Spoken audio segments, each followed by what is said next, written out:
Hello viewer, मैं Sandeep fun with commerce channel से। और आज बेटा उसी कड़ी में मैंने कल आपको रिवैल्यूएशंस के बारे में बताया था।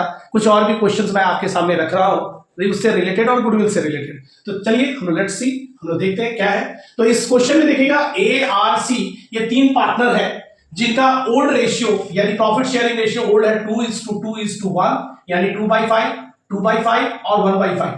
फिर इन लोगों ने एक फाइनेंशियल ईयर के एंडिंग के बाद इन्होंने तय किया कि तीनों पार्टनर का जो रेशियो होगा वो इक्वल होगा, दैट मींस 1/3 1/3 1/3। आप लोगों को पता है सैक्रिफाइस और गेनिंग कैसे निकालते हैं, मैंने बार बार इस चीज को अपने वीडियो में अपलोड किया है। वापस से फिर से देख लीजिए। ए जो है इसका ओल्ड रेशियो है 2/5, न्यू रेशियो है -1/3। तो दोनों को सब्ट्रैक्ट करेंगे, 1/15 आ गया रिजल्ट। ये प्लस में है, दैट मींस ये सैक्रिफाइस कर रहा है। आर के केस में भी ओल्ड रेशियो 2/5 है, न्यू रेशियो 1/3 है, ये 1/15 आ रहा है, ये भी सैक्रिफाइस कर रहा है। और सी के केस में 1/5 - 1/3, ये रिजल्ट माइनस में आ रहा है, यानी सी जो है वो गेन कर रहा है। अब हम लोग क्वेश्चन पे आते हैं जो एक्चुअली में सीबीएसई राजस्थान बोर्ड वगैरह में पूछे गए थे ये क्वेश्चन। और उसमें है ये कि बैड डेट्स अमाउंट टू 40,000। तो बैड डेट्स यानी प्रोविजन नहीं है, ये बैड डेट्स हो चुका, यानी डेटर हमारा 40,000 का बैड हो चुका। तो इसकी एंट्री क्या होगी? Bad debts account debit 40,000 to sundry debtors 40,000। यानी मेरा सन्ड्री डेटर्स जो बुक में शो कर रहा था 260, प्रोविजन में था 20,000 और उम्मीद थी कि 240 मिल जाएगा, लेकिन अब 260 में से 40 तो चला गया, अब 2,20,000 ही मिल पाएगा। तो हमारे पास ऑलरेडी प्रोविजन था 20,000 का, लेकिन उससे ज्यादा हमारा डेप्थ हो चुका है। तो एंट्री क्या होगा?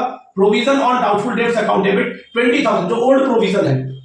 इसके बाद हम देख रहे हैं कि 20,000 ज्यादा चला गया, तो revaluation account debit 20,000 to bad debts account 40,000। ये एडजस्टमेंट हमने बैड डेट्स का कर लिया। इसके बाद क्वेश्चन में ये बोला है कि अब जो भी डेटर्स बचे हैं उस पे भी 5% प्रोविजन बनाओ, मतलब एक और भी चोट आपको लगने जा रही है। तो आपके पास डेटर्स था 260 का, जिसमें 40,000 का डेटर्स आपका बैड हो चुका है। अब बचा 220, तो 220 का 5% आपको प्रोविजन करना है। तो 220 का 5% हो गया 11,000। तो revaluation account debit 11,000 to provision for doubtful debts 11,000। यानी रिवैल्यूएशन पहले से डेबिट था 20,000, फिर डेबिट हो गया 11,000, यानी टोटल रिवैल्यूएशन लॉस हो गया 31,000 का। और इसको बियर कौन करेगा? तो ए आर सी, और किस रेशियो में? ओल्ड रेशियो में।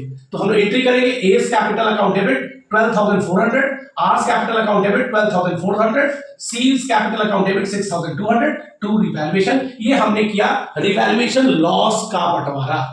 अब क्वेश्चन में गुडविल भी है और गुडविल का एडजस्टमेंट होता है। तो गुडविल अमाउंट जो फर्म का है वो 1,50,000 है, और हमने देखा है कि ए जो सैक्रिफाइस किया है वो 1/15 में किया है, तो ये 1/15 यहां पे आ जाएगा। तो ए का को मिलेगा 10,000 और आर ने भी सैक्रिफाइस किया है उतना ही सेम 10,000 का। तो सी जो है वो गेन कर रहा है, तो सी को देना है, यानी सीज कैपिटल अकाउंट डेबिट 20,000, यानी सी के अकाउंट से 20,000 डिडक्ट हो गया और ये गया किसको? ए और आर को, और इसको भी 10,000, इसको भी 10,000, क्योंकि दोनों ने इक्वली सैक्रिफाइस किया है। तो आज हमने आपको बताया रिवैल्यूएशन और गुडविल का एडजस्टमेंट, जो ऑलरेडी हमने कई बार डिस्कस किया है, लेकिन कुछ हम डिफरेंट क्वेश्चंस लेकर के आ रहे हैं। ये कोई टॉपिक नया नहीं है, बल्कि क्वेश्चंस हमने आपके सामने पेश किया है। आप इसकी प्रैक्टिस करते रहे, आपके पास बुक्स होगा, उसमें और भी सॉल्यूशन होंगे। अगर आपको कुछ प्रॉब्लम आ रहा है तो वो क्वेश्चंस भी आप हमें पूछ सकते हैं, किसी भी ऑथर का, किसी भी राइटर का पूछ सकते हैं आप, इसमें कोई रेस्ट्रिक्शन नहीं है। तो आज के लिए बस इतना ही। आप कमेंट, लाइक और सब्सक्राइब करते रहें और मुझे आप प्रमोट करें। Okay, good bye.